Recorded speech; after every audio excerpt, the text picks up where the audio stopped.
ഇവിടെ രതീഷ് ഇതിൽ കുറെ കൂടി കാര്യം വ്യക്തമായിട്ടുണ്ട്. ഒന്നാമത്തെ കാര്യം, ഇപ്പോൾ മന്ത്രി KM ഷാജി ഇതിൻ്റെ തീരുമാനത്തെ ഓൺ ചെയ്തുകൊണ്ട് തന്നെ രംഗത്ത് വന്നു.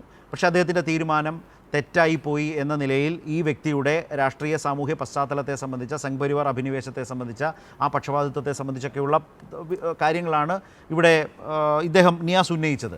അത് വന്നിട്ടും അത് പരിശോധിക്കാതെ ആ തീരുമാനത്തെ ന്യായീകരിക്കുന്ന ഒരു നിലപാടിലേക്ക് മന്ത്രി KM ഷാജി പോയില്ലേ? മുഖ്യമന്ത്രി മൗനം പാലിക്കുന്നു. ഈ തീരുമാനം പുനഃപരിശോധിക്കും വിധത്തിലേക്ക് എവിടെയെങ്കിലും ഒരു ആലോചന നടന്നതായ വാർത്തകളും പുറത്തു വന്നിട്ടില്ല.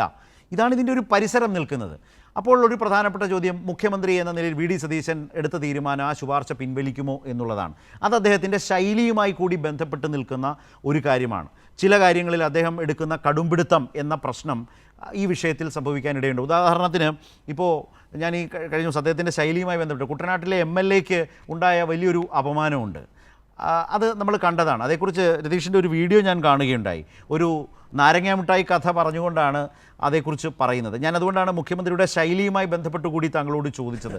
ഒരു നാരങ്ങാമിഠായി കഥ പോലെ കുഞ്ഞാലിക്കുട്ടിയും അദ്ദേഹവും തമ്മിലുണ്ടായിരുന്ന ആ ഒരു സഭയ്ക്കകത്തെ സിറ്റുവേഷനെ കുറിച്ച് താങ്കൾ പറഞ്ഞല്ലോ.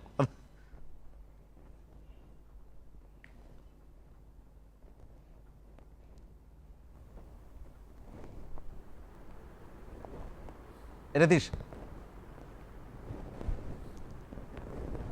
കട്ടായോ? കേൾക്കാമോ?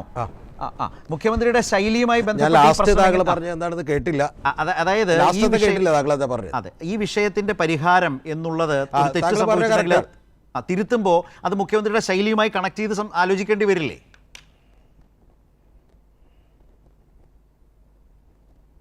തീർച്ചയായിട്ടും അതിൽ മുഖ്യമന്ത്രിയുടെ ശൈലിയെക്കുറിച്ചാണ് ഞാൻ ചെയ്ത വീഡിയോ താങ്കൾ കണ്ടു എന്ന് പറഞ്ഞത്. അത് യഥാർത്ഥത്തിൽ ഞാനന്ന് പറഞ്ഞത്, നമ്മൾ ഇപ്പോൾ കുട്ടനാട് MLAയുടെ ഒരു ചോദ്യം വരുന്നു. ആ ചോദ്യം വരുമ്പോൾ അന്ന് കുഞ്ഞാലിക്കുട്ടി സാഹിബ് വന്ന് ഇദ്ദേഹത്തെ ന്യായീകരിച്ചിരുന്നു. കാരണം എന്നോടൊരു കാര്യം സംസാരിച്ചുകൊണ്ടിരിക്കുകയായിരുന്നു, അപ്പോൾ അതിന് തിരിച്ച് അപ്പം തന്നെ മറുപടി പറഞ്ഞതാണ് എന്നാണ് അദ്ദേഹം പറഞ്ഞത്. അങ്ങനെ ഒരാൾക്ക് മറുപടി പറയാൻ പറ്റുമോ എന്നുള്ളത് ആദ്യത്തെ ചോദ്യമാണ്. അതായത് നമ്മൾ ഒരാളോട് സംസാരിച്ചുകൊണ്ടിരിക്കുന്നു, അപ്പോൾ അയാളോട് ചോദ്യം ചോദിക്കുന്നു. ആ ചോദ്യം ചോദിക്കുമ്പോൾ ഉടനെ തന്നെ നിയമസഭയാണെന്ന് ആലോചിക്കണം. നിയമസഭയിൽ വേറൊരു ചോദ്യം വരുന്നു, കുട്ടനാട് MLAയുടെ ചോദ്യം വരുന്നു. അപ്പോൾ എഴുന്നേറ്റ് എന്നിട്ട് പറയുന്നു, ഇല്ല ഞങ്ങൾ അത് അന്വേഷിച്ച് പരിഗണിക്കാം. അപ്പോൾ മൂലം വള്ളംകളി, അതിപ്പോൾ ഇന്നലെ കഴിഞ്ഞു. ആ കഴിഞ്ഞ മൂലം വള്ളംകളിയുടെ പ്രാദേശിക അവധി ഞങ്ങൾ ആലോചിച്ച് പരിഗണിക്കാമെന്ന് പറയുന്നു. പരിഗണിക്കാമെന്ന് പറഞ്ഞ് നാക്ക് വായിലേക്ക് ഇടുന്നതിന് മുമ്പ്, വായടക്കുന്നതിന് മുമ്പ് 3 സെക്കൻഡ് അദ്ദേഹം താഴേക്ക് പോരുമ്പോൾ അദ്ദേഹം തിരിഞ്ഞിട്ട് ഇപ്പുറത്തെ ആളോട് പറയുകയാണ്, അത് കുഞ്ഞാലിക്കുട്ടി സാഹിബിനോട് പറയാണ്, ഇല്ല ഒരു കാരണവശാലും കൊടുക്കില്ല എന്നാണ്. എന്നിട്ട് ഏറ്റവും വലിയ തമാശ, കുഞ്ഞാലിക്കുട്ടി സാഹിബ് അത് പുറത്തു വന്ന് പറയുമ്പോൾ സാഹിബിന് അറിയില്ല ഏത് കാര്യമാണ് പറഞ്ഞുകൊണ്ടിരുന്നത്. പക്ഷേ എനിക്ക് മറുപടി പറഞ്ഞതാണ് എന്ന് മാത്രമേ കുഞ്ഞാലിക്കുട്ടി സാഹിബിന് അറിയുള്ളൂ. അപ്പോൾ അതുകൊണ്ടാണ് ഞാൻ പറഞ്ഞത്, ശരിക്കും പറഞ്ഞാൽ 5 നാരങ്ങ മിഠായി എനിക്ക് കിട്ടിയിട്ടുണ്ട് ഇവിടെ നിന്ന്, ബക്കാടിയിൽ നിന്ന്. അപ്പോൾ അതിൽ 3 ഞാൻ എടുക്കും, 2 കുഞ്ഞാലിക്കുട്ടിക്കാരാന്ന് പറയുമ്പോൾ ഒരെണ്ണം ഷാജി കൂടി കൊടുക്കുമെന്ന് ചോദിക്കുമ്പോഴാണ് പുള്ളി പറഞ്ഞത് ഒരു കാരണവശാലും കൊടുക്കൂല എന്ന് പറഞ്ഞാൽ. അങ്ങനെ ഒരു കഥയെങ്കിലും ഉണ്ടാക്കി പറയാമായിരുന്നു എന്നാണ് ഞാൻ അതിൽ പറഞ്ഞത്. അതവിടെ നിൽക്കട്ടെ, നമുക്ക് ഈ കാര്യത്തിലേക്ക് തിരിച്ചു വന്നാൽ അദ്ദേഹത്തിൻ്റെ ശൈലി എന്താ? ഇപ്പോൾ KV പ്രദീപിനെ അദ്ദേഹം പിൻവലിച്ചു എന്നുള്ളത് വാസ്തവമാണ്. പക്ഷേ ശരത്ത് ഇപ്പോഴും ആലോചിച്ച് നോക്കണം, VM സുധീറിനെ പോലെ അദ്ദേഹത്തിന് വേണ്ടി 42 മിനിറ്റ് രാഹുൽ ഗാന്ധിയുടെ അടുത്ത് അപ്പോയിൻമെൻ്റ് എടുത്ത് ഇദ്ദേഹത്തെ മുഖ്യമന്ത്രി എന്തുകൊണ്ടാക്കണം, ജനപിന്തുണ ഏറ്റവും കൂടുതൽ ഇദ്ദേഹത്തിനാണ് എന്ന് പറഞ്ഞ് വാദിച്ച് കൺവിൻസ് ചെയ്തിട്ടുള്ള VM സുധീറിനോട് അദ്ദേഹം ഫോൺ വിളിക്കുകയും സംസാരിക്കുകയും ചെയ്തു. പക്ഷെ എന്നിട്ട് പോലും അദ്ദേഹത്തെ അവഗണിക്കാൻ തീരുമാനിക്കുകയാണ് ഉണ്ടായിട്ടുള്ളത്. അതിൻ്റെ അർത്ഥം നമ്മൾ മനസ്സിലാക്കേണ്ട ഒറ്റ കാര്യമുള്ളൂ, അദ്ദേഹത്തിന് ഇതിനേക്കാൾ വലിയ കമ്മിറ്റ്മെൻറ്റ് മറ്റാരോടൊക്കെ ഉണ്ടെന്നുള്ളതാണ്.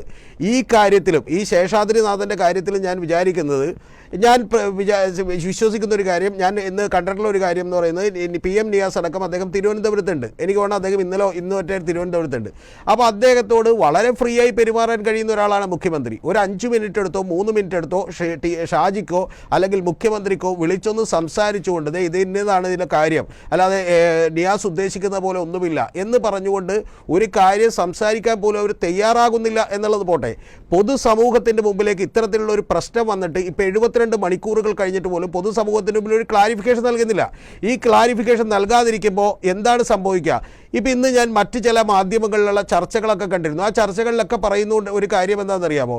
ശേഷാദ്രിനാഥൻ്റെ ഒരു കുറിയുണ്ട്, ആ കുറി കൊണ്ട് അദ്ദേഹത്തെ സംഖ്യയാക്കാൻ പറ്റുമോ എന്നുള്ളതൊക്കെയാണ് ചോദ്യം. എന്ന് പറഞ്ഞാൽ അത് മാത്രമാണ് അദ്ദേഹത്തിൻ്റെ അയോഗ്യത എന്ന് പറയുമ്പോൾ സ്വാഭാവികമായിട്ടും കാര്യങ്ങൾ ഏത് വഴിക്കാണ് തിരിയുന്നത്? ഉറപ്പായിട്ടും BJPക്ക് സംഘപരിവാറിനും അനുകൂലമായി തിരിയാണ്.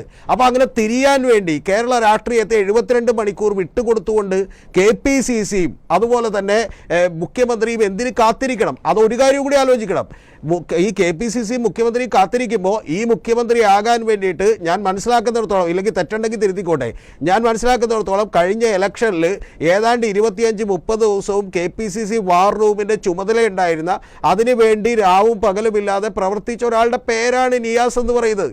അപ്പോൾ അദ്ദേഹത്തിൻ്റെ ഒരു കൺസേൺ ഉണ്ടാകുമ്പോൾ അതിനോട് പ്രതികരിക്കേണ്ട ഒരു ബാധ്യതയില്ലേ, അല്ലെങ്കിൽ പൊതുസമൂഹത്തോട് പ്രതികരിക്കേണ്ട ബാധ്യതയില്ലേ? ഇതൊന്നും ഞങ്ങൾക്ക് ബാധകമാവില്ല എന്ന് വിചാരിച്ചുകൊണ്ട് VM സുധീരനോട്, അതായത് ഒന്ന് ആലോചിച്ച് നോക്കണം, VM സുധീരൻ തോന്നിയൊരു സാധാരണ നേതാവല്ലല്ലോ. ഇപ്പോൾ അദ്ദേഹത്തിന് പാർട്ടിയിൽ എന്ത് പോസ്റ്റ് ഉണ്ട് എന്നുള്ളതൊക്കെ സെക്കൻഡറി ആയിട്ടുള്ള ഒരു കാര്യമാണ്. ഏറ്റവും പ്രധാനപ്പെട്ട കാര്യം എന്താ, VM സുധീരൻ ആദർശധീരനായ ഒരു മനുഷ്യനാണ് എന്നുള്ളത് കേരളത്തിലെ സാമാന്യപ്പെട്ട ജനങ്ങളെല്ലാവരും വിശ്വസിക്കുന്നുണ്ട്. അപ്പോൾ അദ്ദേഹത്തിൻ്റെ വാക്കുകൾ പോലും തിണവുകൾ ഗണിച്ചുകൊണ്ട് പോകുന്നു എന്ന് മാത്രമല്ല, ഒന്നാലോചിക്കണം, കഴിഞ്ഞ തവണ നമ്മുടെ സെനറ്റിൽ, MG യൂണിവേഴ്സിറ്റിയുടെ സെനറ്റിൽ 31 പേരിൽ 19 പേരെ ഗവർണർ വെക്കുന്നു, വൈസ് ചാൻസലർമാരെ ഗവർണർ തീരുമാനിക്കുന്നു, കൂടാതെ ഗവർണർ യോഗ ദിനത്തിൽ മീറ്റിംഗ് വിളിക്കുന്നു. ഇത്തരത്തിൽ എത്ര സംഭവം, ഞാനിപ്പോൾ എണ്ണി പറഞ്ഞാൽ തീരില്ല. അത്തരത്തിലുള്ള എത്രയോ സംഭവങ്ങളിൽ നമുക്ക് മനസ്സിലായിട്ടുള്ള ഒരു കാര്യം, ഇതിനു മുമ്പ്, അതായത് UDFൻ്റെ നിലപാടുകളുമായി ഇതിനു മുമ്പ് പറഞ്ഞിട്ടുള്ള മുഴുവൻ കാര്യങ്ങളെയും ചവിട്ടി മെതിച്ചുകൊണ്ടൊരു മുഖ്യമന്ത്രി മുന്നോട്ട് പോകുന്നു, കൂടാതെ അദ്ദേഹം അവഗണിക്കുന്നു. ഇത് ഒരു കാര്യം കൂടി ഞാൻ പറയാം, ഞാൻ വളരെ ഓപ്പൺലി പറയാം, മുഖ്യമന്ത്രിയും അവരെ ന്യായീകരിക്കാൻ വേണ്ടി വരുന്നത് ആരാണെന്ന് കൂടി നിങ്ങൾ ശ്രദ്ധിക്കണം.